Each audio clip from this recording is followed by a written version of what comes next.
Now folks, do you have any way you can help me on my relationship with God? That would be nice. I would like that. Did you count your 15 blessings for 2 p.m.?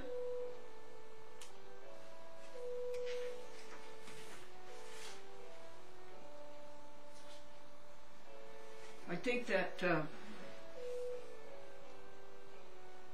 I'm going to tell you some jokes.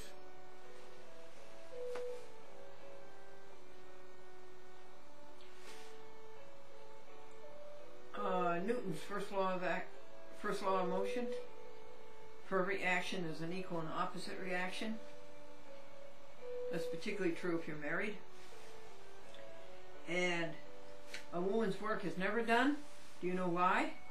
Because of daytime television. And early to bed and early to rise is liable to make you get your own breakfast. Bob says he's fit as a fiddle, and his mother-in-law says yes, and shaped like one.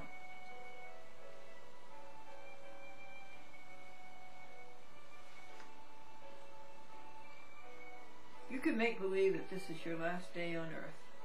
Or you can make believe that next Wednesday will be your last day on earth. And then Wednesday comes and it isn't. You can start life all over again. You heard about the accountant who was so proficient that the American Society of Accountants named a loophole after him? And another accountant said to his client, I have to resign this account. I'm going to go to work for the state. His client says, well, I'll miss you. And what are you going to do for the state? And the accountant says, make license plates. Bob and Joan are the perfect couple. He's a hypochondriac and she's a pill. There's nothing so simple that Cablevision cannot make it difficult. Harry had a bad day on the golf course, folks. He threw his golf balls into the pond. He threw his golf clubs into the pond. He threw his golf bag into the pond. He comes up to the clubhouse. He slits his wrist. He's standing there bleeding to death. And his friend Bob comes up and says, hi Harry, how about a game of golf tomorrow? And Harry says, what time?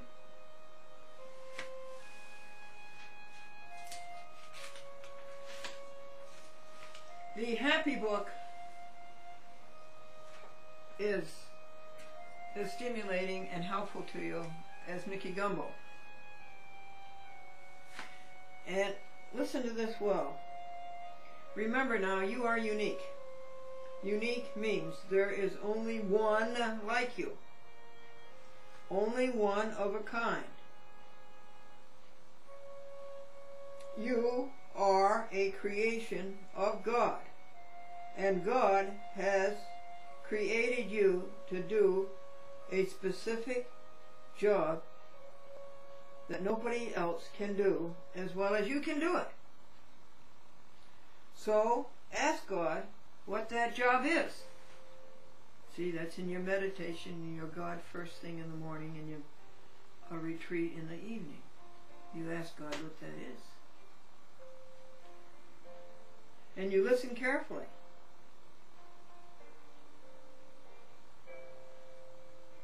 While you are finding out exactly what God has created you to do, you can be a kind person, good, pleasant, helpful, and constructive. Now don't talk to anybody about this. Talk only to God. People don't have your answers. You do. God has your answers. Now listen to this, folks. Someday, when you get expert at thinking right, you will be able, when talking to other people, to talk to the God people. Oh! Woo! Woo!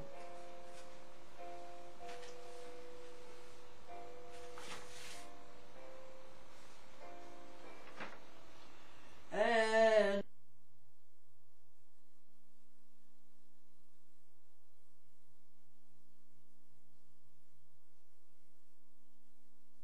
answers. Now listen to this, folks. Someday, when you get expert at thinking right, you will be able, when talking to other people, to talk to the God in other people. Oh! Woo! Woo!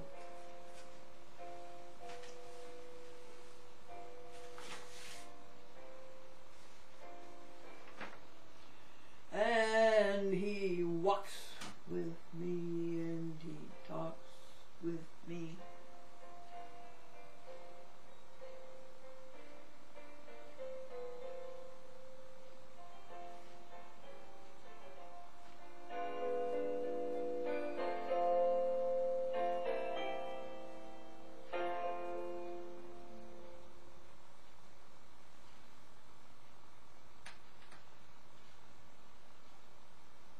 That's a great creation of God. There's something about music that's in all of us, and it's like God. Just like, why do we have humor? Why do we laugh? These things are inexplicable, but they got a lot to do with God.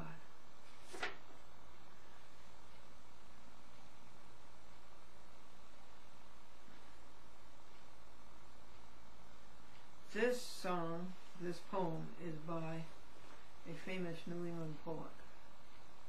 Who? John Greenleaf Whittier? This is my Father's world. Oh, let me ne'er forget that though the wrong seems oft so strong, God is the ruler yet. This is my Father's world. I rest me in the thought the Lord is King. Let the heavens ring. God reigns, let the earth be glad. God reigns, let the earth be glad. Rains half of today, Monday night, and all of Monday. Rains. Now, wouldn't you rather be on the side of that instead of on the losing side? You like to be a winner, don't you?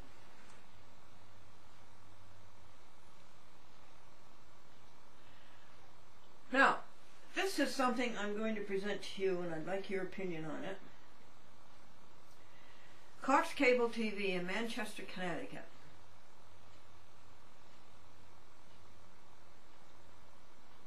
violates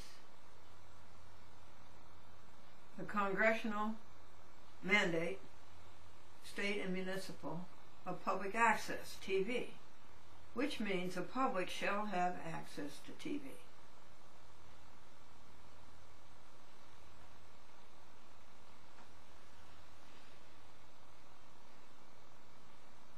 The radio waves belong to the public. They are the public's radio waves. And people like Brigadier General Sarnoff and Paley and others came along and exploited radio waves and made them their own personal property, and so billions of dollars, billions and billions and billions, enriching themselves, selling advertising. That's not right. And when the public wanted to go on the radio, they wouldn't let them. The public couldn't have its say over the airwaves. So when cable television came along, and this is true too, broadcast television. The radio waves were stolen from us to their commercial enjoyment. Our commercials horror for us. And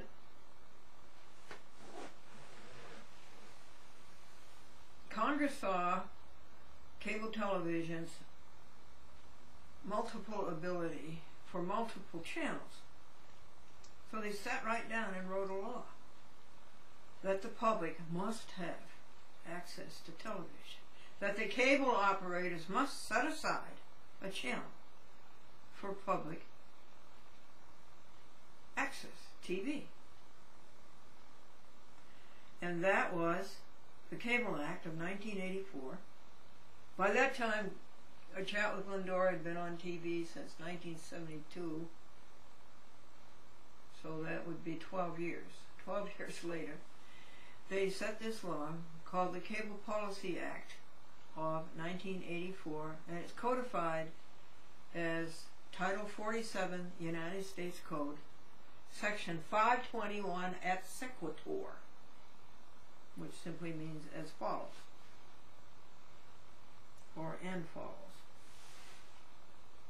And in the first few lines of that law, Congress called us an electronic soapbox, meaning that we were like a soapbox in the park. We could go into the park anywhere, set up our soapbox, and address fellow citizens with our opinions and information. Now, these recalcitrant cable TV operators who were forced to do this resisted it in every childish way they could think of. One of those was to make a public access producer have a local signer, a person who lived in the community sign the application. There is no law for that. There is no legal basis for that. Another obstruction was to have renewals every 6 months, or every year, or every 3 months. There is no statutory authority for that. Indeed, renewals are against the law. A public access, a producer, is to be served on a non-discriminatory basis and is to be first come, first served. That means the first time that anybody gives me a time slot, it is mine forever. First come, first served. It is mine until I relinquish it. So these renewals are against the law. Now, probably the worst public access lawbreaker I know, or one of the 5 worst, is Lori Badanani and Greg Thresher at Cox Cable TV in Manchester, Connecticut. Lori Badanani has broken the law now for 8 years practically. 6 to 8. I got her a signer, Albert LeBrun, from South Windsor for the Manchester system that serves 6 municipalities. She chased him away. I got her another one. Dana Barron, whose father owns HB Communications, the great big video sales magnet, TV and radio, and sells to the schools, sells to the cable TV operators. Well, Lori Badanani chased him away. Then I got another one, Lowell Martin, who lives right in Manchester within a few blocks of where the public access originates and where Lori Badanani does all of her obstruction. Well, Lowell, good-hearted saint, went to see Lori, and Lori, abased, abashed, embarrassed him, severely confounded him, and chased him away. So, Their pamphlet says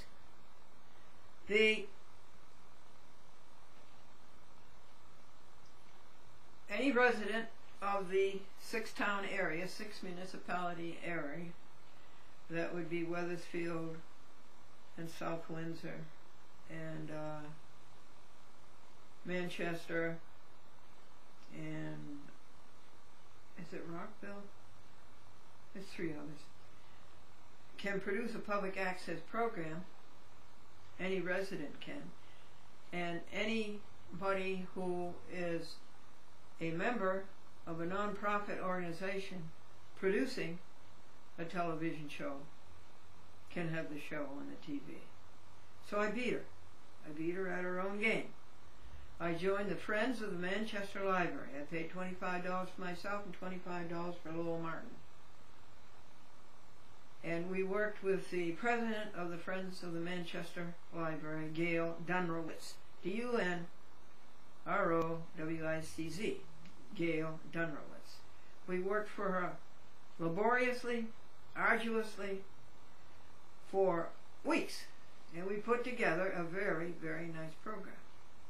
The deal was that I would be the interviewer and it would be my program and I would do all of the production work on it and I would send Gail a courtesy copy. I didn't have to send her a copy, but I did, and sent a copy to Cox.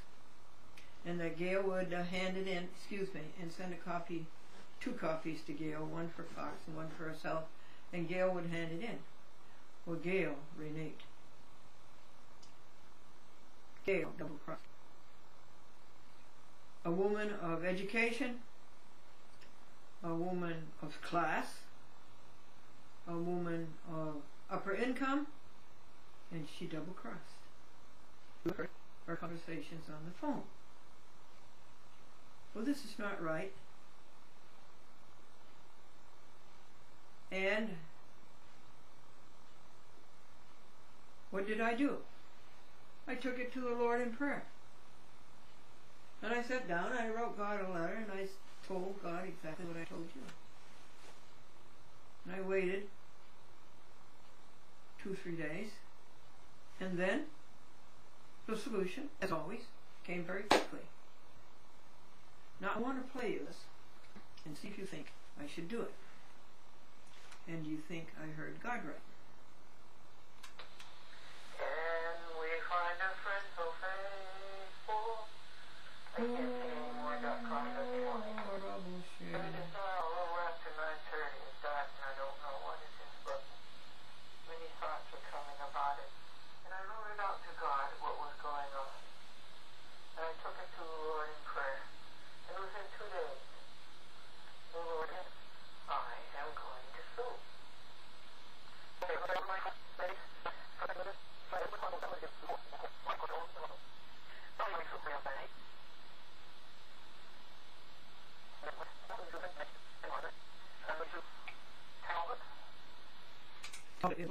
This is a battle, This is a big battle. For allowing Nanny to defy the laws, congressional, state, and municipal of public access. I am going to sue Cox Cable. That will give me great pleasure because Cox Cable is deep, deep pocket.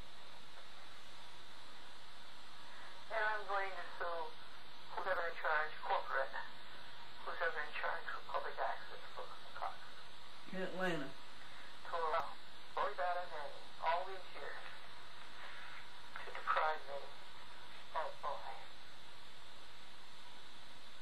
public access rights. Now, the Friends of the Manchester Library are first of all, the Manchester Public Library is funded by municipal money.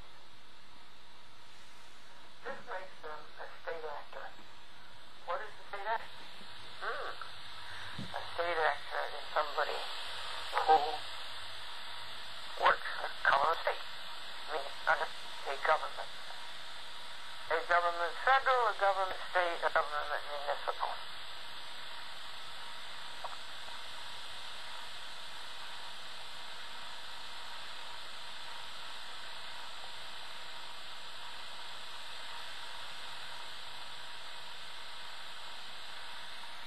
Thinking, I guess. What does that mean?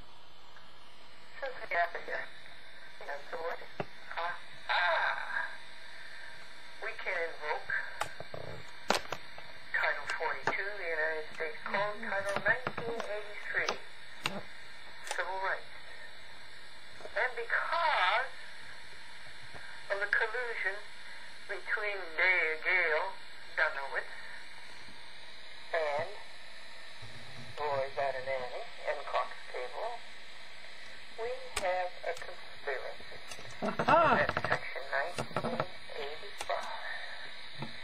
They conspired to deny me my civil rights. What civil right am I talking about? Most important, the First Amendment. Free press. A chat with Glendora is free press.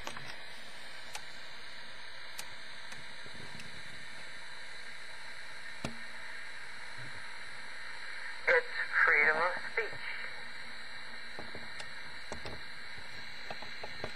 And I have the right to address my government for redress of grievance. Now, what other federal law has he broken? Title 47 of the United States Code, Section 9, Section 521 et sequitur. The very first section says Congress mandated that we are a electronic soapbox.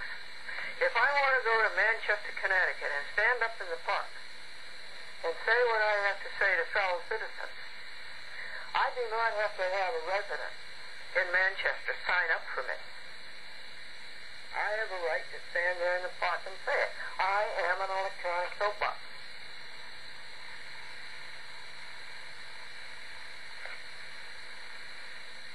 Furthermore, Title 47 of the United States Code, Section 521, as sequitur says, the public access shall be administered on a first come, first served basis, non-discriminatory. I am being discriminated against because I live in New York. You think New York is outside the United States and that Connecticut is a whole union? No, it is not.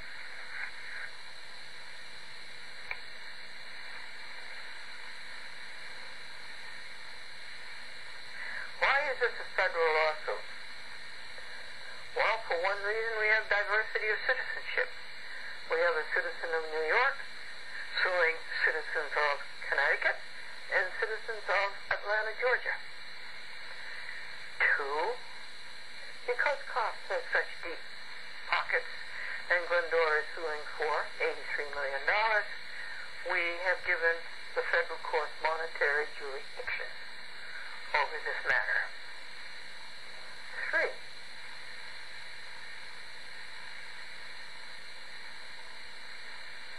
it's a federal lawsuit because, as we have already cited, we have several federal questions here.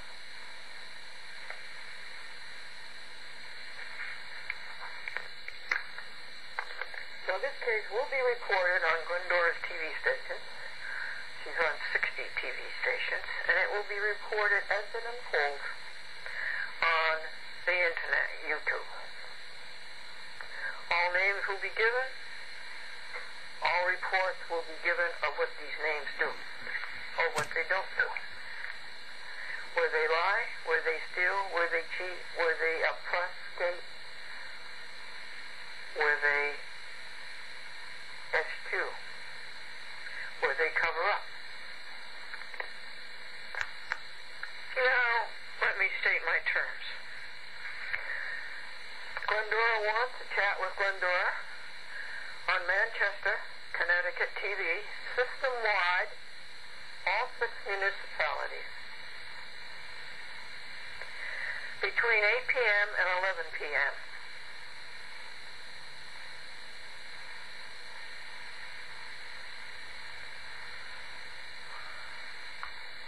One half hour a week. Once. He wants Cox Cable to get up to snuff and be able to cablecast on DVD. What's the matter that deep pocket Cox cannot afford DVD the way my other TV stations do?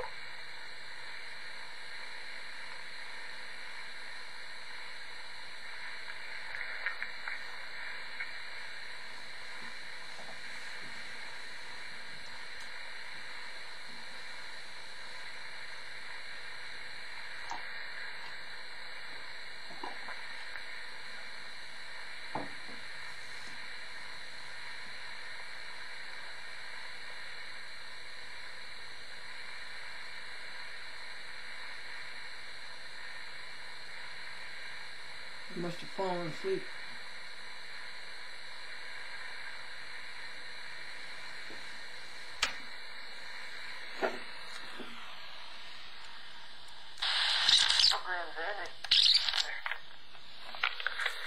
She wants to be able to mail her programs in as she does her other 60 TV stations without being burdened by juvenile rules of tyranny. And I'm going to show you who's boss. There is no reason that Bad and Annie cannot accept Glendora's programs through the mail. And that Bad and Annie cannot return these programs when Glendora sends in a label and the postage to do so.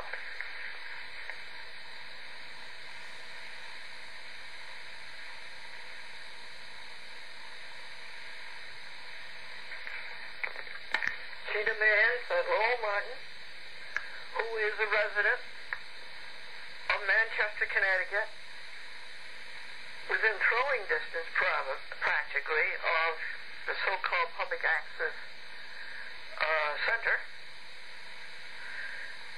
be allowed to exercise his public access right to be the local sponsor for a chat with Glendora. Not that a local sponsor can be required.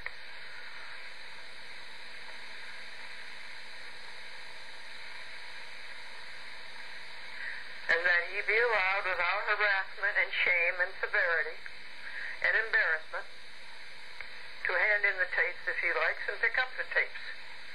And why is this with a 24-hour notice? Why? Isn't that rather ridiculous?